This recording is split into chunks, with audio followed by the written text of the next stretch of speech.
Hello students, welcome to we are solver. आज हम discuss करने जा रहे हैं फर्स्ट फ्लाइट बुक का 6th chapter the 100 dresses second. यह चैप्टर 5th चैप्टर का ही कंटिन्यूएशन है। 5th चैप्टर में हमने पढ़ा था कि एक स्कूल में रूम नंबर 13 में 3 बच्चियां पढ़ती थी और भी दूसरे बच्चे पढ़ते थे, पैगी, मैडी और वांडा। वांडा का अक्सर सभी बच्चे मजाक उड़ाया करते थे, पैगी ज्यादा मजाक उड़ाया करती थी। मैडी को यह बात अच्छी नहीं लगती थी, लेकिन वह पैगी का विरोध नहीं कर पाती थी। स्कूल में एक बार हुआ एक ड्राइंग कंपटीशन जिसमें गर्ल्स को बनानी थी बहुत सारी ड्रेसेस। वांडा ने उसमें 100 ड्राइंग सबमिट की। रिजल्ट आने से पहले ही वांडा वह शहर छोड़कर चली गई थी और उस कंपटीशन में फर्स्ट आई वांडा। और ड्राइंग्स को उनकी क्लासरूम की वॉल्स पर सजा दिया गया था ताकि सभी बच्चे देख सकें।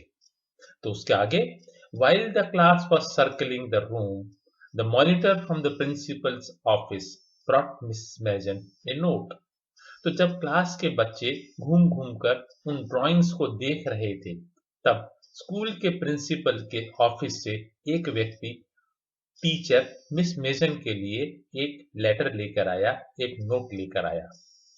Miss mason read it several times and studied it thoughtfully for a while. Miss mason ने उस नोट को, उस लेटर को कई बार पढ़ा, बहुत ध्यान से कुछ सोचा कुछ देर तक। उसके बाद शी क्लैप्ड हर हैंड्स, उसने अपने हाथों से ताली बजाई और क्लास में सभी बच्चों को ये कहा, everyone back to their seat, सभी बच्चे अपनी सीट पर बैठ जाएं। जब बच्चों के पैरों के चलने की आवाज बंद हो चुकी थी, क्लास में कोई मूवमेंट नहीं हो रहा था, क्लास में पूरी शांति छा गई थी, तब मिस मेसन ने कहा, मेरे पास यह एक लेटर है जो वांडा के पिताजी ने लिखा है और मैं इसे आपको पढ़कर सुनाना चाहती हूँ। Still means quiet, shuffling of feet, sound of movement of feet. Miss Mason stood there a moment, एक क्षण के लिए, बहुत थोड़ी सी देर के लिए मिस मेसन चुपचाप खड़ी रही। Silence in the room grew tense and expectant. Expectant का मतलब यहाँ पर है ईगर। तो रूम में जो पूरा शांत वातावरण था, उसकी वजह से सभी बच्चे बहुत ज्यादा ईगर हो गए थे और वो सुनना चाहते थे वह लेटर जो वांडा के पिताजी ने लिखकर भेजा था। The teacher adjusted her glasses slowly. Teacher यानी कि मिस मेसन ने अपने ग्लासेस को, अपने चश्मे को थोड़ा सा ठीक किया जानबूझकर। उसके इस तरीके से लग रहा था कि वो बात जो बताना चाह रही है, यानी कि जो वांडा के पिताजी का जो लेटर में जो भी बात लिखी हुई है वह बहुत ही इंपॉर्टेंट है। और जो ही मिस मेसन ने बोलना शुरू किया, हर एक बच्चा बहुत ध्यान से उनकी बात को सुन रहा था। लेटर में लिखा था वांडा के पिताजी जैन पेट्रोंस्की ने, डियर टीचर, मेरी बच्ची वांडा अब स्कूल नहीं आएगी। जेक, प्रोबेबली वांडा का भाई है, जेक भी अब स्कूल नहीं आएगा। हम दूसरे किसी बड़े शहर में शिफ्ट हो रहे हैं, वहां पर हमें कोई नहीं चिढ़ाएगा। बड़े शहर में बहुत लोगों के नाम अजीब से होते हैं, अलग अलग तरह के नाम के लोग रहते हैं। Yours truly, Jake Petronski. A deep silence met the reading of this letter. यह पत्र जब मिस मेसन ने पढ़कर सुनाया तो पूरी क्लास में एक सन्नाटा छा गया, एक गहरा सन्नाटा छा गया। मिस मेसन ने अपनी आंखों से चश्मा उतारा, उसके ग्लासेस को फूंक मारकर साफ किया और फिर एक अपने सॉफ्ट व्हाइट हैंकरचीफ से भी अपने चश्मे को साफ किया। उसके बाद उसने चश्मा फिर लगा लिया और क्लास की ओर देखा और उसके बाद वह फिर कहने लगी। और जिस समय वो अपनी बात कह रही थी, उसकी बात बहुत ही गंभीर थी, बहुत ही गंभीरतापूर्वक वो अपनी बात कह रही थी। I am sure that none of the boys and girls in room 13 would purposely and deliberately hurt anyone's feelings. Purposely यानी intentionally. यहाँ deliberately का मतलब है to insult someone. मुझे पूरा विश्वास है कि रूम नंबर 13 का कोई भी लड़का या लड़की किसी अन्य की भावनाओं को जानबूझकर इंसल्ट करने के लिए हर्ट नहीं करेगा, और वो भी सिर्फ इस बात के लिए कि उसका नाम थोड़ा सा अजीब है, थोड़ा सा अनफेमिलियर है या थोड़ा लंबा नाम है। I prefer to think that what was said in thoughtlessness. मैं यह सोचना चाहती हूँ और या मुझे ऐसा लगता है कि जो कुछ भी वांडा को कहा गया वह बिना कुछ सोचे विचारे ही कहा गया, किसी का कोई गलत इंटेंशन नहीं था। I know that all of you feel the way I do. मुझे मालूम है कि जितना बुरा मुझे लग रहा है उतना ही बुरा आप लोगों को लग रहा है, क्योंकि यह बात बहुत ही दुखपूर्ण है और अनफॉर्चुनेट है, अच्छी बात नहीं है ये, और मैं चाहती हूँ कि आप लोग भी इस बारे में विचार करो कि हमने ऐसा क्यों किया। The first period was study period, यानी कि एक सेल्फ स्टडी पीरियड था, first period of that day. Maddie tried to prepare her lessons. Maddie अपना पढ़ने में ध्यान लगाने की पूरी कोशिश कर रही थी, परंतु वह अपने वर्क में यानी अपनी स्टडीज में पूरा ध्यान नहीं लगा पा रही थी। She had a very sick feeling in the bottom of her stomach. उसको कुछ बड़ा ही अजीब सा लग रहा था। She was not feeling well कि ऐसी घटना हुई। वो लेटर सुनने के बाद उसकी भावनाएं काफी आहत हो गई थी। True, she had not enjoyed listening to Peggy ask Wanda how many dresses she had in her closet. ये बिल्कुल सच बात है कि जब भी पैगी वांडा से पूछती थी कि बताओ तुम्हारे अलमारी में कितनी ड्रेसेस हैं, तो यह बात मैडी को बिल्कुल भी अच्छी नहीं लगती थी। लेकिन मैडी ने इस बारे में कभी भी किसी से कुछ कहा नहीं। She had stood by silently. वह चुपचाप रहती थी, यानी कि वह पैगी का साइलेंटली सपोर्ट करती थी, और यह बात उतनी ही खराब थी जितना कि पैगी वांडा को चिढ़ाया करती थी, शायद उससे भी ज्यादा, क्योंकि she was a coward. Maddie को लगता था कि उसका जो व्यवहार था वह एक कायर व्यक्ति की तरह था, वह अपने आप को कायर मानने लगी थी। At least Peggy had not considered they were being mean. पैगी को कभी भी इस बात का एहसास नहीं था कि वह बहुत ही सेल्फिश बिहेवियर कर रही है। किसके साथ? वांडा के साथ।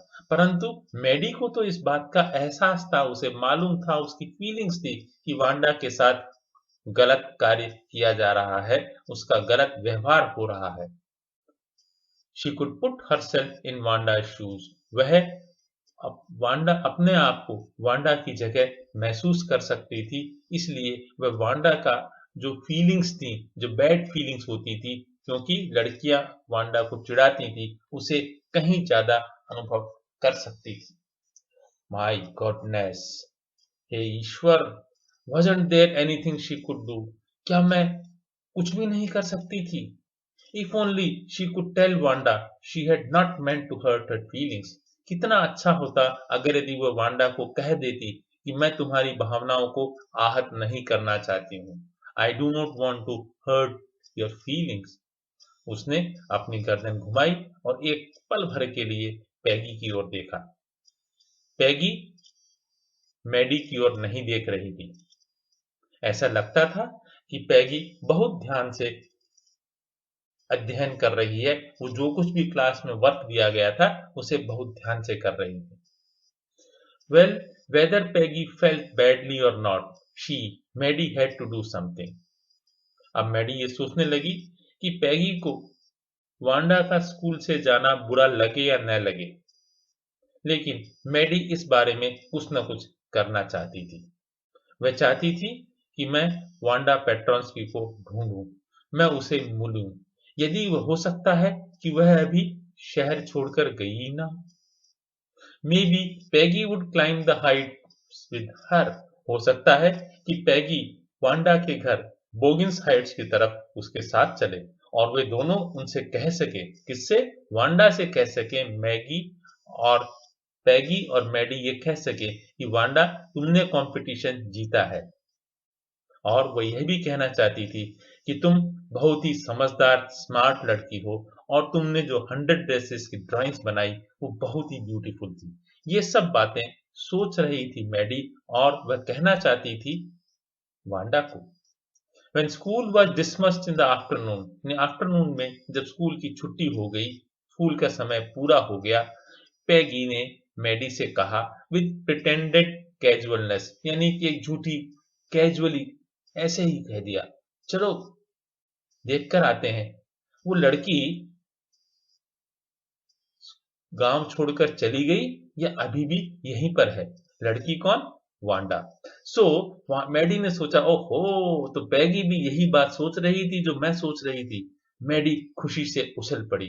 पैगी वॉज रियली ऑल राइट। पैगी हमेशा सच कहती है, हमेशा सही सोचती है। तो the two girls hurried out of the building. दोनों बच्चियां, कौन सी बच्चियां? पैगी और मैडी स्कूल बिल्डिंग से फटाफट बाहर निकली और पोगिन स्ट्रीट की तरफ जाने वाली सड़क पर चल दी।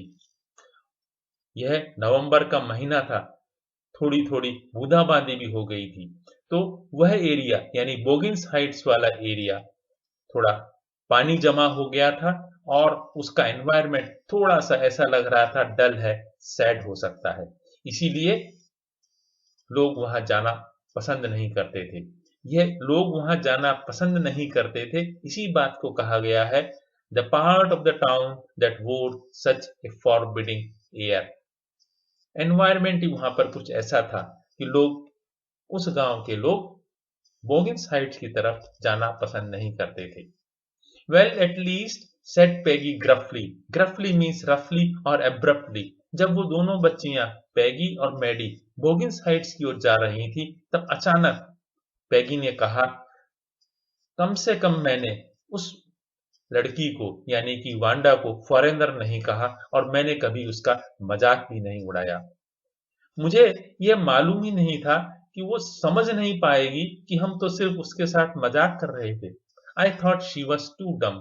ये उसकी समझदारी की बात नहीं है। डम्ब का मतलब फूल, यानी कि हमारे मजाक को उसने दिल पर लेकर के समझदारी का काम नहीं किया। And look how she can draw. लेकिन उसकी ड्राइंग्स वाकई बहुत अच्छी हैं, बहुत अच्छी ड्राइंग वो बनाती है। Maddie could say nothing. Maddie कुछ भी नहीं कह पाई। सिर्फ वह यह उम्मीद करती थी कि वो जब वांडा के घर जाए तो वांडा से एक बार उनकी मुलाकात हो जाए। वह वांडा से कहना चाहती थी, सॉरी बोलना चाहती थी कि उन्होंने उसको यानी कि वांडा को चिढ़ाया था। Pick on somebody means to teach somebody, किसी का मजाक उड़ाना, किसी को चिढ़ाना। And how wonderful the whole school thought she was. और स्कूल के हर एक बच्चा सोचता था कि वांडा एक बहुत अच्छी लड़की है। वह चलते रहे, नॉट टू मूव अवे। उसे कहना चाहती थी कि तुम प्लीज यह गांव छोड़कर मत जाओ, सब कुछ अच्छा हो जाएगा। मैं और पैगी दोनों हर उस बच्चे से लड़ाई करेंगे, उस बच्चे को धमकाएंगे और तुम्हें प्रोटेक्ट करेंगे जो तुम्हें चिढ़ाना चाहता है। और हम दोनों बच्चे भी, कौन दोनों बच्चे? पैगी और वांडा भी, always be nice to you. हमारा व्यवहार तुम्हारे साथ बहुत अच्छा रहेगा और हम तुम्हें प्रोटेक्ट भी करेंगे। दोनों लड़कियां जल्दी जल्दी चल रही थी। They hope to get to the top of the hill before dark. वह चाहती थी कि जब सूर्य ढलने से पहले ही, यानी कि सूर्य की तेज रोशनी में ही वो उस एरिया में वांडा के घर पहुंच जाए। I think that's where Petronskis live, said Maddie pointing to a little white house. तो बोगिन्स हाइट इलाके में उन्हें एक व्हाइट कलर का एक घर दिखा और मैडी ने यह अनुमान लगाया कि वांडा पेट्रॉन्स्की वहीं रहती होंगी। उस रास्ते पर विस्प्स ऑफ ओल्ड ग्रास थी, यानी कि उस रास्ते पर जगह जगह घास के गुच्छे उगे हुए थे, घास उगी हुई थी और ऐसा लगता था कि मानो वहां पर किटन्स यानी कि बिल्ली के बच्चे बैठे हुए हों। कहने का तात्पर्य यह है कि उस रास्ते पर जो कि बोगिंस हाइट पे वांडा के घर जाता था, वहां पर जगह जगह छोटे छोटे घास के पेड़ उगे हुए थे, पौधे उगे हुए थे। The house and its sparse little yard, sparse means small, वह घर और उसका छोटा सा वरांडा और चारों तरफ जो यार्ड था वह बहुत सुंदर नहीं लग रहा था, लेकिन एकदम साफ था। और यह देखते ही मैडी को याद आ गई वांडा की वो फेडेड ब्लू ड्रेस, जो बहुत सुंदर नहीं थी लेकिन हमेशा क्लीन रहती थी। There was not a sign of life about the house. ऐसा लग रहा था कि उस घर पर कोई नहीं रहता है। पैगी ने जो उसका फ्रंट गेट था उसको जोर से खटखटाया, परंतु किसी ने भी उसका उत्तर नहीं दिया। पैगी और मैडी घूम करके उस घर के पीछे वाले रास्ते पे गई और वहां भी उसे जोर से खटखटाया, कोई उत्तर नहीं आया। ऐसा लगता था कि वहां से सब लोग छोड़कर घर छोड़कर चले गए थे। There is no doubt about it. Now Maggie और पैडी एकदम श्योर हो गई थी कि वांडा वह घर छोड़कर जा चुकी है। How could they ever make amends, किस प्रकार वह अपनी गलती जो उनसे हुई थी उसे ठीक कर सकती हैं। They turn slowly and made their way back down the hill. वे दोनों बच्चियां वापस मुड़ी और अपने घर की ओर रवाना हो गई। Well anyway said Peggy, she is gone now, अब हम कर भी क्या सकते हैं। पैगी ने कहा वह जा चुकी है, इसलिए यह बात हमें यहीं पर समाप्त कर देनी चाहिए। बिसाइड्स मीन्स अलावा, एडिशनली, और इसके अलावा मैं तुम्हें यह बता दूं, पैगी ने कहा मैडी से, कि जब मैं उससे ड्रेसेस के बारे में पूछती थी, शायद इसी बात से वांडा को इतनी अच्छी ड्राइंग्स बनाने का आइडिया मिला था। She might not even have one the contest otherwise, यदि मैं उसको चिढ़ाती नहीं, उससे 100 ड्रेसेस के बारे में सवाल नहीं करती, तो वांडा ये कंपटीशन जीत ही नहीं सकती थी। Maddie turn this idea carefully over in her head, turn over in head यानी कि टू थिंक रिपीटेडली। मैडी ने पैगी की इस बात के बारे में कई बार सोचा। For if there were anything in it she would not have to feel so badly, अगर यदि पैगी की बात सच होती तो वांडा को इतना बुरा क्यों लगता। उस रात मैडी ठीक से सो नहीं पाई, वह वांडा के बारे में ही सोचती रही। वांडा की blue dress, faded blue dress और उसका छोटा सा व्हाइट कलर का हाउस उसे बार बार नींदों में यानी कि सपनों में नजर आता रहा। And she thought of the glowing picture those 100 dresses made, और बार बार उसके सामने आ जाती थी वो शानदार चमचमाती हुई बहुत खूबसूरत 100 dresses, all lined up in the classroom, जो कि क्लासरूम की दीवार पर एक के पीछे एक, एक के साथ एक जमा करके लगाई हुई थी ताकि सभी बच्चे उन्हें देख सके। आखिरकार मैडी अपने बिस्तर पर बैठ गई, वह सो नहीं पा रही थी। उसने अपना फोरहेड यानी माथा जोरों से अपने दोनों हाथों में पकड़ लिया और वह सोचने लगी। This was the hardest thinking she had ever done, आज वो जितना सोच रही थी उतना उसने अपने जीवन में कभी नहीं सोचा था। After a long long time, बहुत समय तक सोचने के बाद, she reached an important conclusion, उसने एक महत्वपूर्ण निर्णय लिया। वह निर्णय था she was never going to stand by and say nothing again, वह कभी भी किसी गलत बात का चुप रह करके सपोर्ट नहीं करेगी। वह यदि कोई गलत बात होती है तो उसका अवश्य विरोध करेगी। If she ever heard anybody picking on someone, picking on means to teach somebody, किसी का मजाक उड़ाना, यदि उसको मालूम चल गया कि कोई किसी बच्चे को चिढ़ाया जा रहा है क्योंकि उसका नाम कुछ डिफरेंट है, तो वह इस बात का विरोध करेगी, उसके विरोध में अपनी आवाज उठाएगी।